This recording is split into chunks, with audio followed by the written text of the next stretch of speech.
Welcome to my video on sustainable development goals and the affordable clean energy in Nigeria. First, we start off with where the current state is between one, the US, and two, Nigeria. The US has 100% electricity access supported by established energy infrastructure. Energy structure per capita is highest in the world. Only 55% of Nigeria's population has electricity. So that's almost half of it not having it.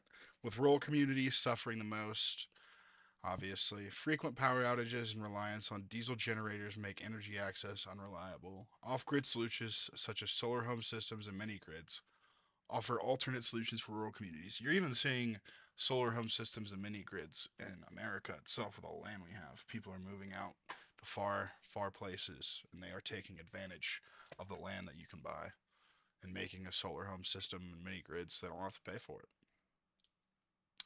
Next is the sources and renewables, where we get this energy from. The United States relies on fossil fuels, which everybody knows, which account for 60% of its electricity production. Renewable energy, such as wind and solar, have 20% of electricity generation, supported by federal and state policies that incentivize clean energy adoption. Nigeria, just gas fired power plants and electric dams because they don't have the money to or the resources to go out and get fossil fuels from other countries like we do. And despite huge solar energy potential, adoption is slow. As I said, cost, policy support, insufficient infrastructure. Their country really isn't focused on it, in all honesty. They're not focused on the good, clean energy that they need to get. Um, Solar solutions are becoming more popular as an alternative energy source for communities without grid access. So being able to have the people out there by themselves without access to electricity and then be able to set them up with their own so they don't have to rely on a grid is huge. Because if the grid goes down and theirs doesn't go down, they're independent. Next are the environmental and economic impacts. Everybody knows fossil fuels are not good for the world and greenhouse gas emissions, and we are among the largest energy consumers and carbon emitters. We're making some investments and policies, but nothing really drastic in my opinion.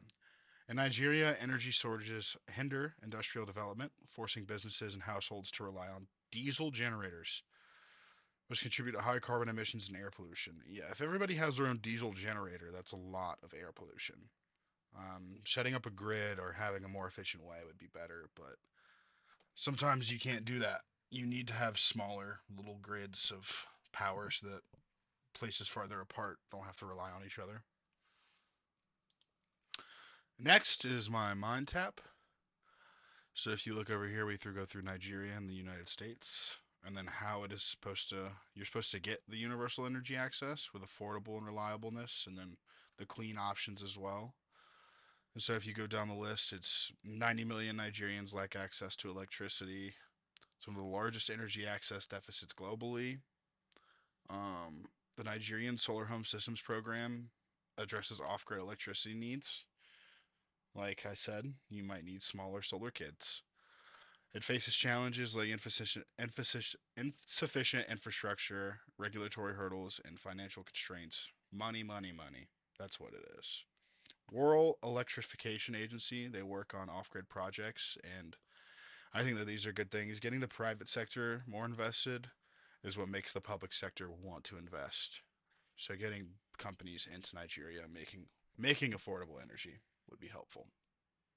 Um, with America, I think everybody knows that we have power everywhere. Our backup system isn't great, but Texas is a leader in wind power output because they have all that land out there. California excels in solar energy adoption because it's always sunny there. And we're trying to do better, but we could be doing a lot better. In summary, we use technological advancements and financial incentives, correct. And Nigeria struggles because they don't really do that and they have regulatory barriers. And both countries highlight the need for tailored strategies addressing local context and socioeconomic conditions. 100% it needs to get down to the local.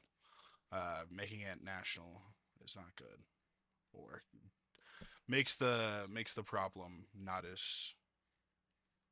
easy to identify on a smaller scale. So the solutions: expand off-grid solar solutions, attract investments from the private sector, stronger policies, innovative private sector that will hopefully clean electricity up to 200,000, 37,000 MSMS for productive uses that generate income and create local jobs. And they are trying to make better access for people with renewable energy and is set to provide 17.5 million Nigerians with new or improved access to electricity. Keep moving forward, and this was my video.